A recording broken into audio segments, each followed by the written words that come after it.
Baik doktor. Soalan ni luar konteks sikit, tapi sebab dah ada soalan pasal tabayun tadi, so saya nak tanya tentang tabayun jugalah. So baru-baru ni isu pemain hoki Malaysia yang kahwin dengan India. So macam mana kita nak tabayun isu tu, sebab memang clear cut dia sujud benda tu. So macam mana kita nak faham? Okey. Isu ni biasalah, media sosial ni tengok benda tu semua pakat jadi. Ada yang jadi qadi, jadi lantik diri jadi mufti, ada yang lantik Syekhul Islam, semua pakat buat keluar fatwa habis. Tapi hal-hal yang seperti itu kita nak kena, orang kata ada orang komplain siapa tak cakap apa pun. Saya kata saya nanti dulu, saya nak dengar dulu, nak tunggu dia tu cakap apa. Kok dia cakap. Dan saya tak tahulah, tapi orang forward kepada saya, dia ada buat kenyataan dia. Sejauh mana dia kata bahawa saya kata dia report dalam berdasar post yang dia buat tu, dia kata kalau benar tu daripada dia kata mereka dah kahwin. Kawan tu dah masuk Islam, mereka dah kahwin. Kata dia lah.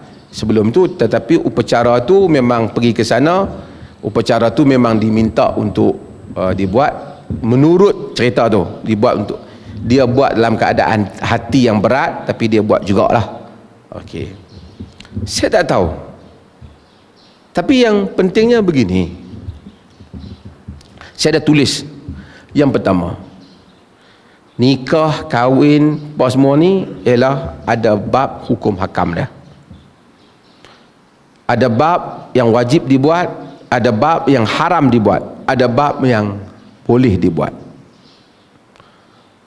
Memenuhi syarat-syarat nikah, rukun nikah wajib. Cacat kepada amalan itu adalah satu kesalahan. Ada benda bab harus dibuat. Ada pakaian cantik, warna apa, nak pakai tanjak ke, nak pakai apa, selagi bukan perbuatan syirik, dia boleh. Nak pakai baju Melayu pun boleh, nak pakai baju India pun boleh, nak pakai kurta pun boleh, dengan syarat tutup aurat. Tak bolehlah pakai salib, kerana itu ada lambang agama lain. Tapi nak pakai kot boleh. Jadi pakai baju India, pakai baju Melayu, pakai baju Cina, is not the issue. Perbuatan isu. Tapi kalau pergi hengguk, pergi buat tanda cross pada salah, pergi tunduk kepada berhala salah. Itu umum punya hukum. Sekejap saya pergi pada detail. Okey, kahwin, syarat kahwin mesti wanita tidak boleh berkahwin melainkan dengan lelaki yang Muslim. Lelaki Muslim tak boleh berkahwin melainkan dengan wanita Muslimah ataupun Ahlul Kitab. Ahlul Kitab. Melainkan dalam mazhab Syafi'i dia straight sikit, tapi dalam mazhab lain dia luaskan tentang Ahlul Kitab ni. Sebab tu kita tengok sebahagian orang Arab, mereka di Europe berkahwin dengan Kristian dan Jew dengan Yahudi di atas wanita-wanita Ahlul Kitab itu dibenarkan. Okay. Tapi perempuan tak boleh. Perempuan mesti sentiasa kahwin dengan lelaki Islam, Muslim. Tak boleh. Tak ada pilihan dalam hal ini. Wala tunkihul musyrikati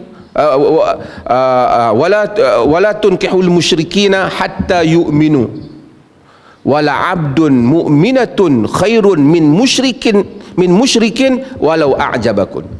Wala tunkihul musyrikina hatta yu'minu. Jangan kamu kawinkan perempuan-perempuan kamu dengan golongan musyrikin yang syirik sehingga mereka itu beriman. Wala abdun mu'minun khairun min musyrikin walau a'jabakum. Sesungguhnya hamba abdi, yang hamba sahaya yang beriman lebih baik daripada seorang musyrik, sekalipun orang musyrik itu mengkagumkan kamu. Ulaika yad'una ila an-nar wallahu yad'u ila al-jannati wal maghfirati biiznih.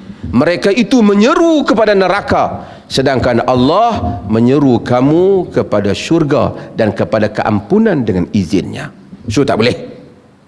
Clear. So kalau berkahwin dengan orang yang tak masuk Islam, hukumnya apa? Haram dan nikahnya tidak sah. Kalau, saya tak spesifik, kalau. Ni pun bergantung pada majlis yang ditunjukkan itu kita tak tahu. Kalau itu saja majlis akad dia, tak sah lah. Tapi kalau dia ada akad yang lain, kawan tu telah masuk Islam seperti yang dia dakwa, kalau benar sah lah. Kalau dia masuk Islam, dia dapat akad yang lain. Hak berikutnya ialah perbuatan tunduk kepada, saya tak tahu dia tunduk pada apa. Ada benda gambar dia duduk depan, kita tak tahu dia tunduk pada, dia tunduk kepada orang tua dia ke, dia tunduk kepada apa. Sujud, semua para ulama sepakat menyatakan mak bapak sujud. Ibu bapak dia apa? Okey. Semua ulama sepakat sujud kepada selain daripada Allah haram dan berdosa besar. Tetapi apakah orang yang sujud kepada selain daripada Allah menjadi kafir ataupun tidak? Kena tengok keadaan.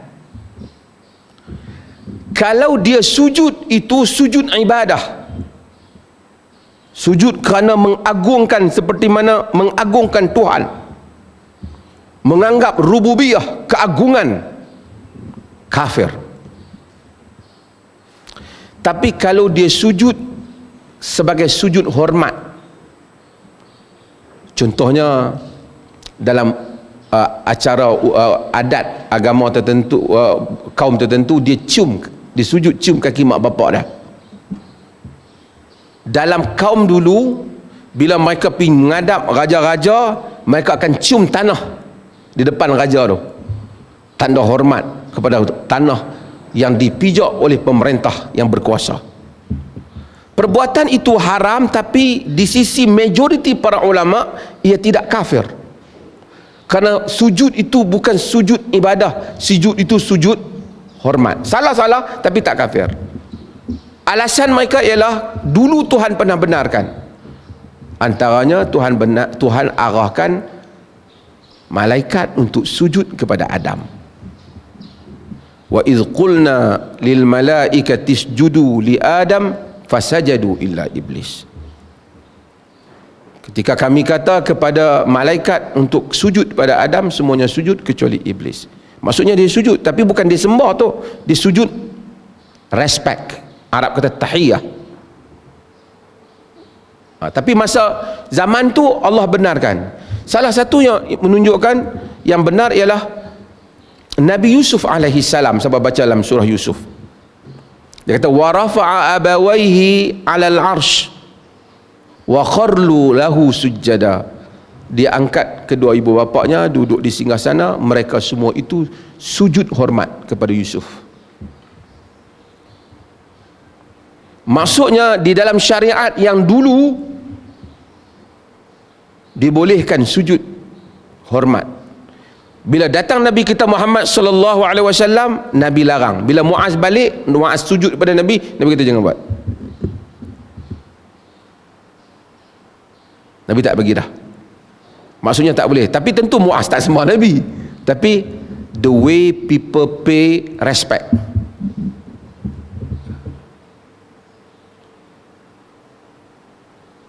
Sujud itu haram, tapi tidak menjadi kafir. Sebab tu saya tengok kadang-kadang cepat sangat, hak pengkafir ni kafir. Nanti dulu kita nak tahu. Kemudian Al-Imam Syaukani rahimahullah, dia menyatakan bahawasanya orang yang berakal mukmin, dia tak akan mudah untuk jatuhkan hukum kafir, melainkan setelah bukti untuk dikafirkan seorang mukmin itu lebih terang pada matahari pada siang hari kita.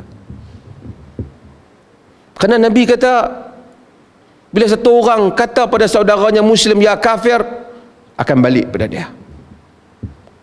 La yarmi rajulun rajulan bil kufri aw bil fusq illa irtadda ilaihi illam yakun sahibuhu kadzalik. Tidak seorang menuduh orang lain dengan kafir atau fasik, melainkan balik pada dia jika orang tu tidak demikian. So dia akan hati-hati.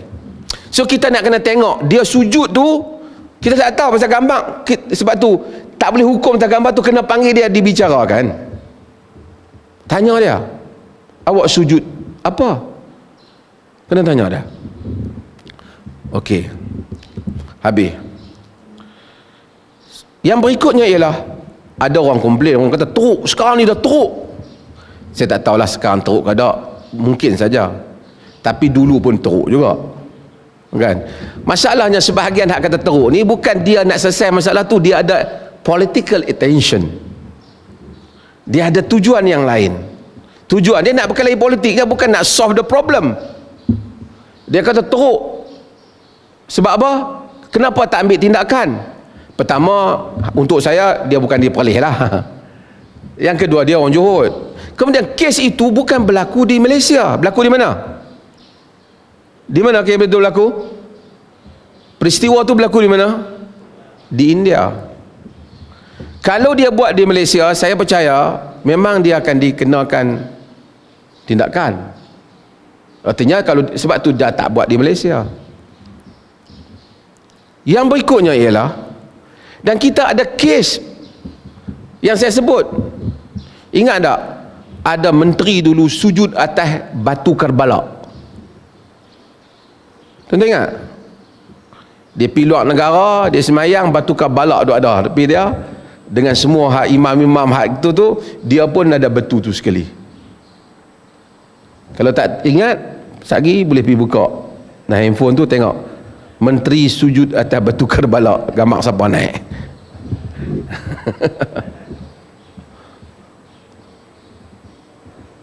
Masa tu geng-geng tu juga pertahan, oh ini bukan di Malaysia, jangan pertikaikan, ini soal peribadi. Hak yang ni dia marah pula. Kalau dia marah kat kerajaan saja tak apa, dia marah semua dengan mufti semua, dia marah. Dia kata pasal apa? Kenapa tak bertindak? Kemudian ada pula orang kata ini kerana anak menakan menteri. Saya pun tak kenal menteri tu, saya tak perlu, tapi saya macam ni ya.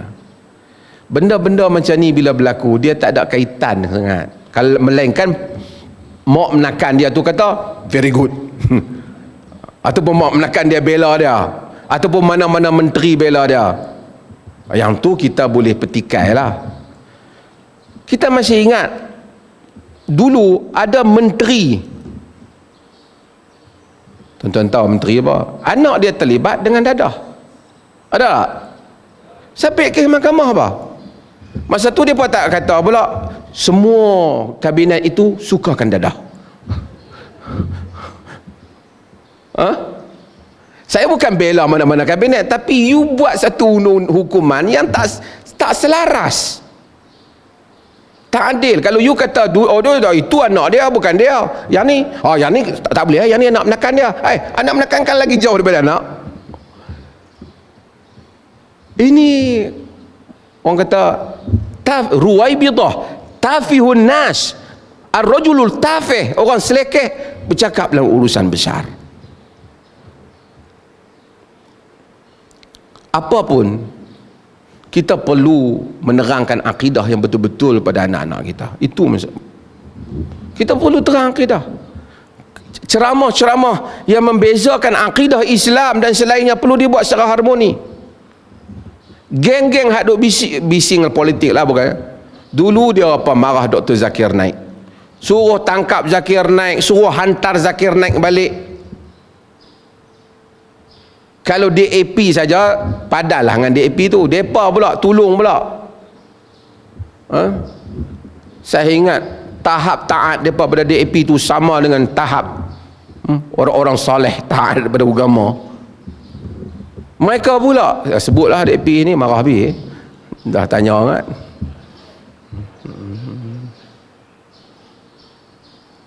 Suruh balik, jangan cakap, jangan beza-bezakan. Bukan nak bezakan agama dan sudut nak bagi bergaduh, tapi nak bagi tahu ada sempadan akidah. Bukan saya agree dengan semua Zakir Naik kata, tapi itu dia terangkan Muslim punya kepercayaan macam ni, non-Muslim kepercayaan dia macam ni. Bukan kita kata nak pergi roboh non-Muslim punya, because kita menerangkan perbezaan akidah itu.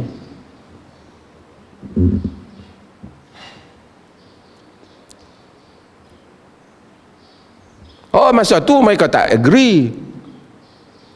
Bukan saya kata every single word that Dr. Zakir Naik said we should accept, tetapi comparative religion, perbandingan agama secara umum, untuk membolehkan kita differentiate antara belief to belief, kepercayaan kepada satu kepercayaan, faith to faith, ialah sesuatu yang secara harmoni, sesuatu yang patut kita pelajari. Itulah kalau tanya saya lah hal tu. Jadi saya, apa hukum budak tu tak tahu, kena panggil dia lah. Kalau dia kata saya tak niat pun nak ibadat saja, hormat mak bapak dia saja, kita habang tu perbuatan tu haram lah, jangan buat lagi lah. Hormat mak bapak tu bagus lah, tapi bukan sampai sujud. Okey, kalau dia kata kami tak kahwin, kami kahwin akad dengan cara yang macam tu, kita kata tak sah lah, kena akad lain. Tapi kalau dia kata saya agama bapa pun sama, ya, kufur. Kufur.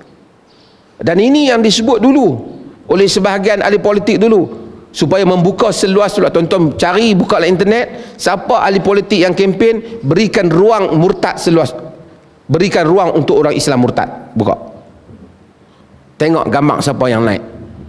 Pasal sehari dua ni depan nampak macam hero sikit. Betul ke? Bukan hari tu hampa yang kempen benda ni.